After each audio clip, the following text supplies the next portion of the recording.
So last week, we put together the time frame between when Abraham left Haran until Jacob brought the family into Egypt, and we saw that that was a 215-year span, and we noticed that that was the point where they entered Egypt, so we connected it to our other span of time that we had from Exodus chapter 12, verse 40, that ended at the Exodus, and the 430 years.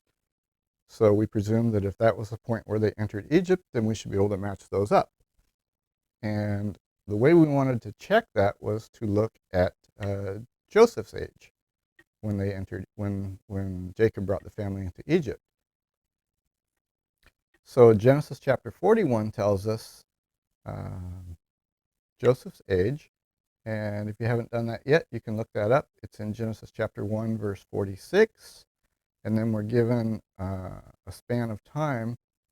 We're told about how long that the years of plenty are going to last, and then how long the years of famine are going to last. And that's also in Genesis 41, verses 29 and 30. So you can look at those, put those together.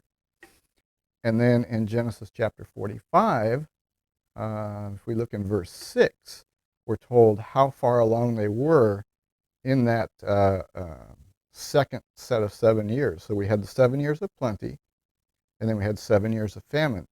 And Genesis chapter 45, verse 6 tells us at what point when they entered Egypt, how far along we were. So that's that answer. And then we can put those together for next week.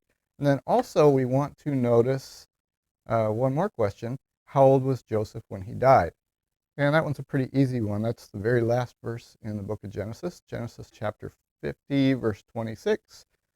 And you can put those together, and then we're going to see how that matches up with what we did earlier with the 400-year span, and see if there's any problems there.